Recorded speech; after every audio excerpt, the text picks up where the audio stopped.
ladies. Fine day for chewing the cud.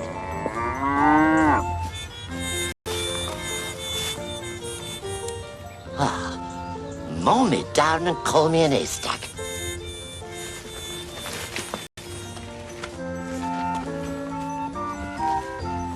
A G were you, a D were dip. A were our, T were E were our, M were M were O, and M were so. Oh. Don't talk your own language, eh?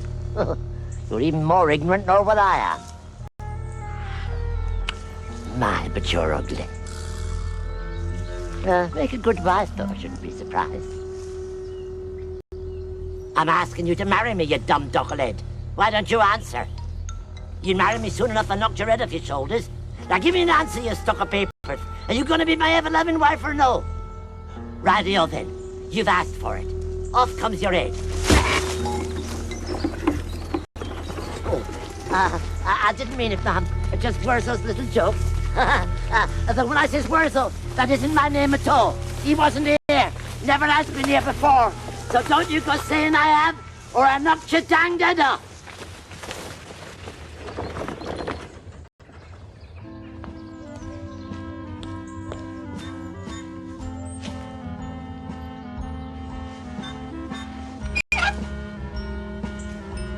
That's better, my dear.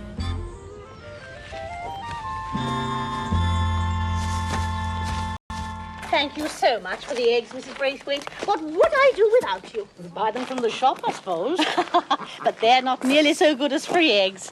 I mean, free-range eggs. Right, I shall expect your visitors for tea tomorrow afternoon. They'll be there all right. The kiddies are quite looking forward to it.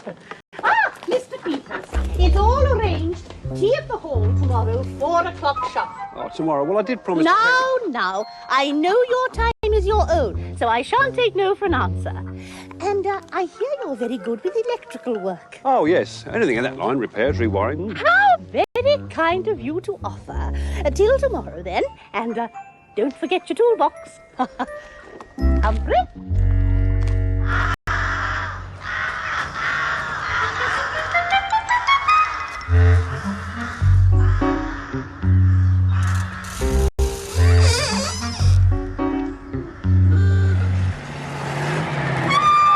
Excuse me? A fine morning, ma'am. You're the scarecrow man, aren't you? I want you to come up to the hall and make one for me. With the greatest of pleasure, ma'am, but I didn't know you had crops up at the hall. Crops? Of course we don't have any crops. No, I want it for my lawn. I thought it would look very decorative, very rural. Oh, I'm afraid my scarecrows don't make very good ornaments, ma'am. Wouldn't you feel happy with a nice little garden gnome? A gnome? We're talking about the hall, not a semi-detached bungalow. And incidentally, while you're up there, there are a few odd jobs I would like you to do, you know, cleaning gutters and glazing and so on. Now I know the very man to recommend for mending gutters. Oh, but I want you to do it. I mean, you are a workman, aren't you? A craftsman, ma'am. Same thing. But of course, if you don't want to make a scarecrow for me... Oh, but I do, ma'am. It's my life. As soon as possible, then. Right on, Humphrey.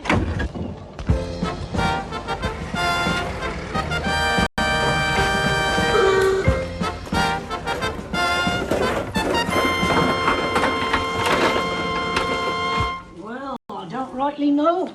Mr. Braithwaite's to market and he didn't leave no instructions. He usually likes me to do a little renovation. If you don't keep your scarecrows up to scratch, they fall to pieces, you know. Time it did fall to pieces. He keeps saying he'll throw it on the bonfire and get one of them electric rook scarers. Oh, not the same, Mrs. Braithwaite. Not the same at all. No, I wish you'd let me do a little patching of it. It's been sadly neglected. Oh, just this once then, but nothing fancy, mind. Good money thrown after bad, if you ask me.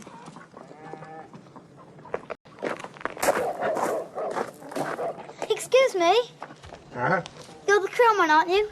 I am. Did you make Worzel Gummidge? Oh, you know his name, do you? You're privileged, not many do. Do all scarecrows have names? Indeed they do. Worzel Gummidge, Soggy Boggart, Earthy Mangold, Scary Tater, Anna Arrow. Can they all walk and talk? Walk and talk? What makes you think scarecrows can walk and talk? We didn't. It was, well, You know, just a story we heard. Story, the countryside is chock-a-block with stories. Now, my young friends, if scarecrows walk and talk, they do it only by themselves, by the light of the moon, when all the world's asleep.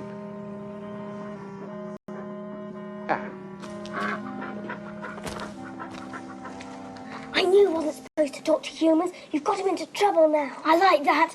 You're the one who blabbed his name, and you're the one who blabbed he could walk and talk. I never. I just asked if he could. Oh, shut up, come on.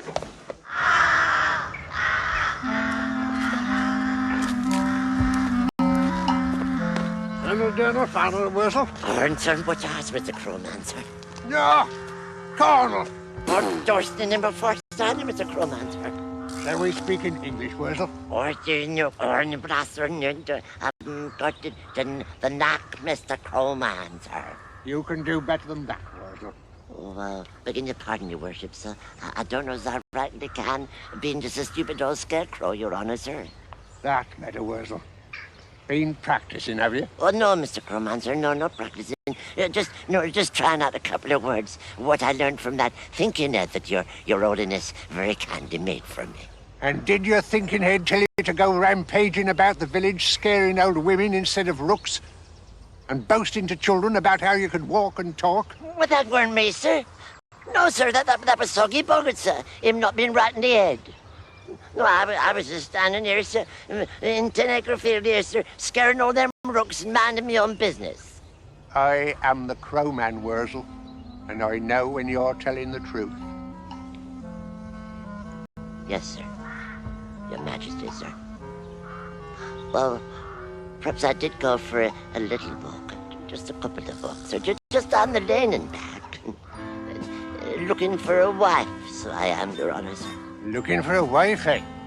Well, you won't find a wife with field mice nesting in your elbows.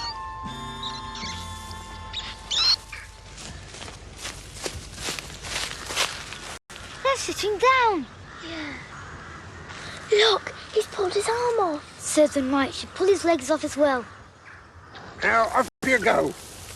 That's the idea.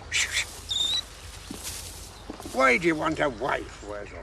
Make me tea, Mr. Crowman, sir. Oh, I see. And my breakfast. Bacon and eggs and a bit of fried bread and that. Like what the other humans have. Or so the other scarecrows tells me, your honour, sir. And what do the other scarecrows say when you tell them that you want a wife? They just laughs at me, sir. Especially that their Aunt Sally. Proper little madam she is. Scarecrows shouldn't marry Aunt Sally's, Worzel. No, sir. They should marry their own kind. Other scarecrows. That is, if they think it wise to marry at all. Well, none of the other scarecrows will look at me, your honour, sir. Maybe it's because I'm so ugly. Scarecrows are meant to be ugly, Worzel. Unless, of course, it's a decorative scarecrow such as Mrs Bloomsbury-Barton wants. Pardon? A decorative scarecrow. Sir, I'm afraid I don't understand them long words, your honour, sir. Being as I am so stupid. But I tell you one thing, I couldn't half do with an handsome head. A handsome head? Yes. You've got half a dozen heads already. What do you want with a handsome head? Get me a wife, your honour, sir. You think it as easy as that, do you? Oh, aye, sir, it is that. If I had an handsome head, I could have the pick of all the wives at once, your honour, sir. Very well, Worzel. But I warn you. Now, it's no use warning you about anything. You'll just have to learn by your own mistakes. Look, I'll tell you what I'll do. As I'm making a decorative scarecrow for Mrs Bloomsbury-Barton, I'll lend you its handsome head for the time being. Oh. If you'll bring me one of your heads in exchange. Oh, I will, Mr. Crowman, sir. You can have one of the finest heads that I got, sir. And I thanks your iron mightiness from the bottom of my boots, sir. I do your eminence, your honour, sir. Don't thank me too soon, Worzel. Well, I think that'll last another winter.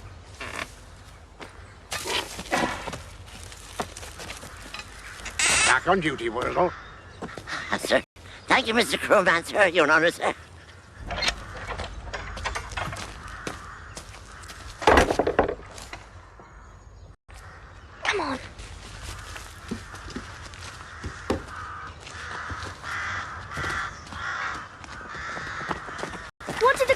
say, Worzel? Did he tick you off, Worzel? I bet he did. That's why he's sulking. Come on, he'll be like that for hours. Oi! I ain't sulking. I just ain't speaking. Especially to a couple of telltale tits like you. We didn't mean to tell on you, Worzel. Honest. What's honest when it's a dome? Oh, well, no matter. You want to know what the Crowman said, I'll tell you. He's making me a new answer, mate. And that's more than what he'll ever do for you two. So go on, shove off. I'm busy. I got some thinking to do. The only trouble is, I can't think until I got my thinking head on.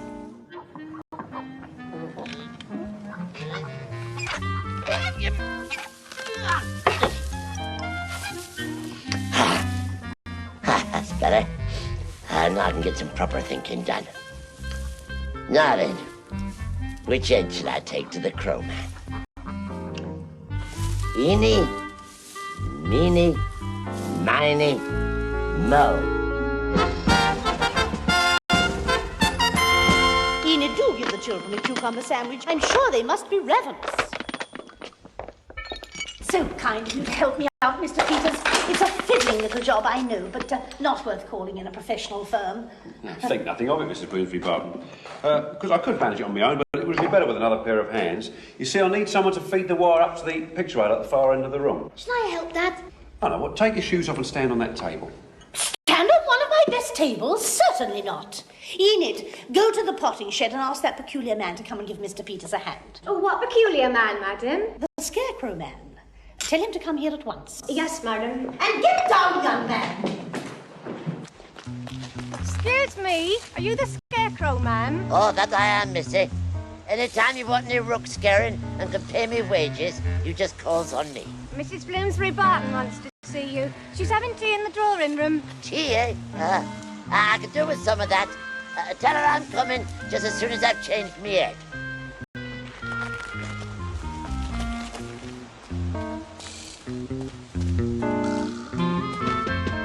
Come in, Worzel.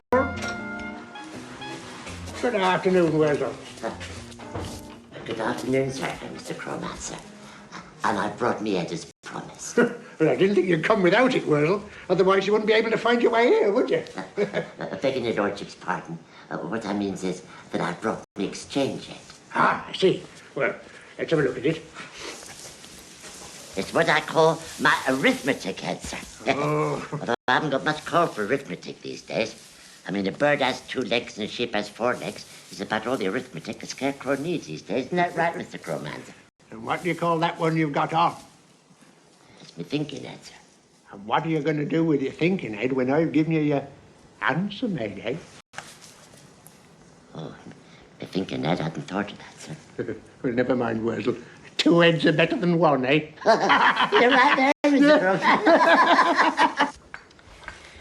What on earth can be keeping the man? Really, one can rely on no one these days. Yes, do take the last piece of cake, child. There's plenty more in the shops. Now, Worzel, the time has come. Now, Worzel, you know it doesn't hurt. Hundreds of times. 1, 2, 3.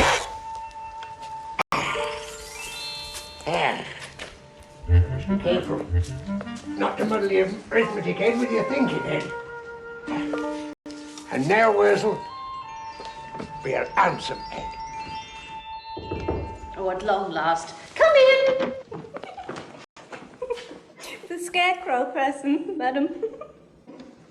What on earth can be wrong with a stupid girl? Very well, show him in. This way, sir. Aren't you know? Children, watch your manners. And who on earth might you be, pray? A scarecrow man, Mum. I come from her tea. You must be the Crowman's assistant. Very well, there'll be tea for you in the kitchen after you've helped Miss Peters. You'd like to come over here, sir? Certainly. Now, you take all that piece of flex and lead it up to the picture rail, please. Flex? Flex of what? I don't see no flex.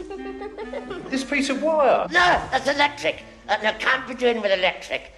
Sets your body on fire, so it does. I can't touch electric. It's all right, it isn't live. No, sorry, can't touch electric. That'll do, my man. You are here to follow Mr. Peters' instructions.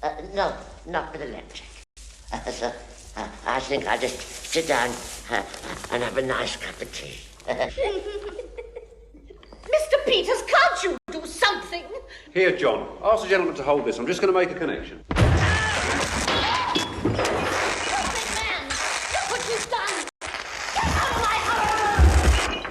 I suppose I should have warned you, Worzel. Being handsome ain't quite as simple as you think. Thanks. Oh, take those teeth out, Worzel. They're not one of my better efforts. Thank you, sir. It's simple, and that's a fact, Mr. Crowman. Now, what went wrong is what I'd like to know. There was I with the most handsome head in the old canteen, and everybody still hates me. Them that doesn't hate me laughs and laughs. Same as they did when I was still ugly. Worzel, shall I tell you what went wrong? It was electric, Mr. Crowman, sir. If it hadn't been for that, they're electric. Frightening the body out of his wits, they'd have been all over me, sir. What an handsome head they'd have said. Why didn't he come in and sit down, have a cup of tea and a slice of cake? It wasn't the electrics, Worzel. It was you. You went upsetting people again, didn't you? What, me, sir? Me, Mr. Worzel, sir? I couldn't upset anybody, sir. How could I do that when I've got such an handsome head? Worzel, an handsome head is not enough. You have to be handsome inside. Yeah, well, I ain't handsome inside, as well you knows, Mr. Crowman, sir. All I has inside is some twigs and straw and a pesky robin's nest. So, if it ain't too much trouble, Your Majesty, could your Iron Mightiness give me an handsome inside to go with me handsome head? I'm sorry, I'm afraid I can't do that, Worzel. You have to do that for yourself. I'm only a poor stupid old scarecrow, sir. You are what you want to be, Worzel. We all are what we want to be. And if you want a handsome inside, you can. Be kind and thoughtful and generous, and people be kind and thoughtful to you. Would they, sir? Would people be kind to old Worzel? Well, not all of them, but some of them. And could I get me a wife? Only if you're handsome inside. Handsome inside? I'll be that, Your Honour, sir. I'll be handsome inside. Don't forget your thinking, Ed Worzel. You might need it. Thank you, sir. Thank you very much, Your Holiness.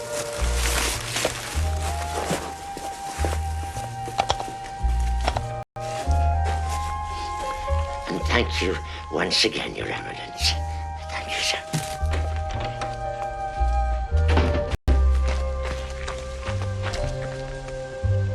Handsome inside.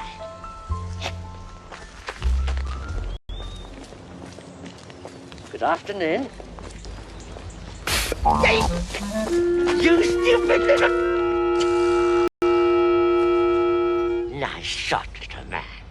Here.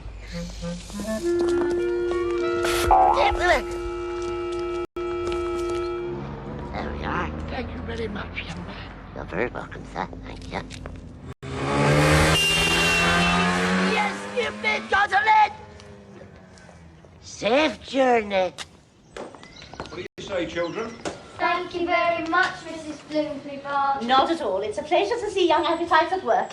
And thank you, Mr. Peters. I'm sorry you had so much trouble, but you managed very well in the end, more or less. Oh, it's you. I hope you've seen that assistant of yours off the premises. I have never come across such insolence in my life. Don't worry, I've sent him packing, ma'am. Now, if you'd care to inspect your decorative scarecrow. Oh, I most certainly would.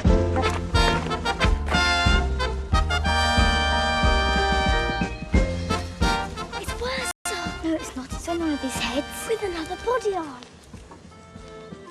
Oh, that's not what I had in mind at all.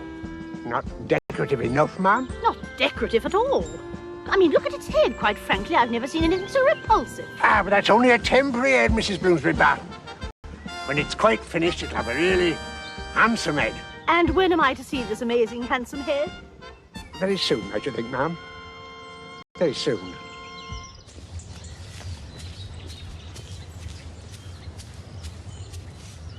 Good afternoon, ma'am. First off, I've come to humbly beg your pardon for what I said to you this morning. That was before I was handsome inside, it was. And I didn't mean it when I said I'd knock your head off. Second, I brought you these flowers, and you can have them for nothing. I'm giving you these flowers because I want you to be my wife, you see. I want you to know that you're the most handsome scarecrow I've ever seen. As handsome as me, so you are. And I'm asking you to marry me, if you've got life in you, same as me. So if you've got life in you, and you want to be my loving wife, would you nod your beautiful head?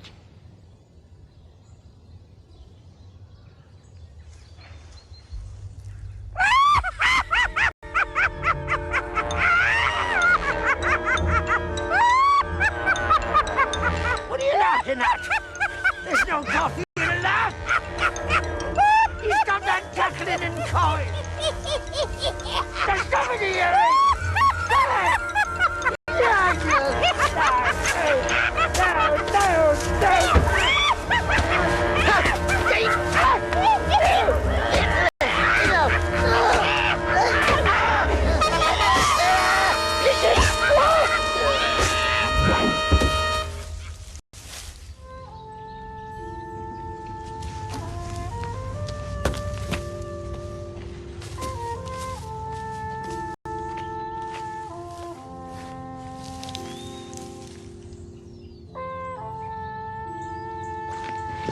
Oh, dear, dear.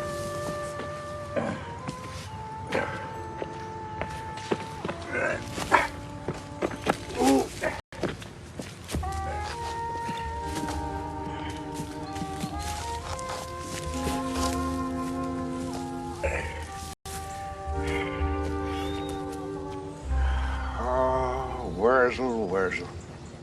I said you would have to learn by your own mistakes. And you have. I think you'd better have your thinking head on again.